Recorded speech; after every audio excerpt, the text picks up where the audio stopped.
Good evening. It's Jerry the Kraken again with your Midland Sport Report. I'm back in Wolverhampton again at the Cleveland Arms pub following Saturday's Premier League fixture where the hometown Wolves were defeated by area rival Aston Villa 3-1. I have with me Rodrigo the Rhinoceros, a longtime Wolves fan and season ticket holder who hasn't missed a home match in over 40 years. I'm here to get his in-depth analysis of Saturday's disappointing result for the home squad. So, without any further ado, let's get cracking. Good evening, sir. Could you summarize in a few words the Wolves' lackluster second-half performance where they conceded 3 goals to Villa after taking an impressive 1-0 lead at halftime? It was total rubbish. Bloody awful. A disgrace. I've seen better efforts from junior league clubs.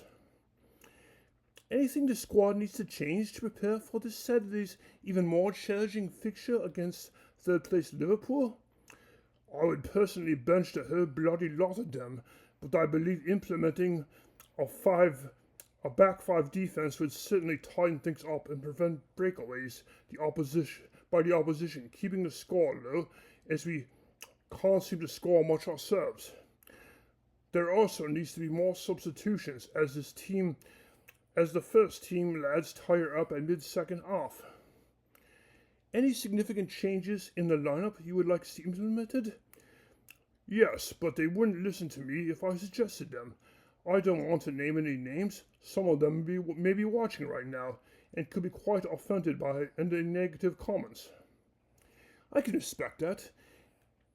And what about the coaching staff, management, and ownership of the club?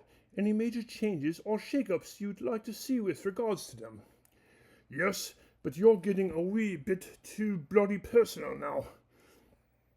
Forgive me, sir. How about your projection for the rest of the season? Can the Wolves avoid facing potential relegation in May? I don't bloody know. It's still only September, long ways to go. They started out slow and got better as last season went along. Hope that pattern repeats itself. By the way, this interview is taking much longer than I expected, and I'm getting quite hungry. Your studio notified me on my mobile phone that you'd be providing me with a full shepherd's pie dinner, including mushy peas with sticky toffee pudding for dessert, as compensation for taking time out for this bleeding interview, and I don't see anything. Oh, I'm quite sorry. There must have been a paperwork mistake. I wasn't aware of this order. I could ring my associates. Well, that would take too long. You could nip round to the fish and chip shop next door and bring me takeaway.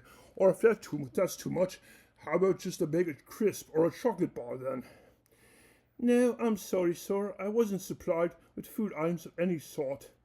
Well, could I at least bum a ciggy off you then? Or a $5 so I could buy a pack? Oh, sorry, I don't smoke, and I don't carry cash. I could put in a requisition with my associates, but an answer may take a bit of time. You're quite a miser then, and you're wasting quite a bit of my precious social pub time. Tonight is Ladies' Dart League, and I'm missing out on quite a bit of the action. The younger birds quite fancy me, you know, and I was unanimously voted the city's most eligible bachelor 3 years running now. So why don't you just sod off? Go back to Crystal Palace or whatever backwater swamp it is you came out of. Yes, sir. I certainly won't bother you anymore. Have a most pleasant evening, and thank you for your time and smashing insight. This has been another edition of Jerry the Kraken Sport Report.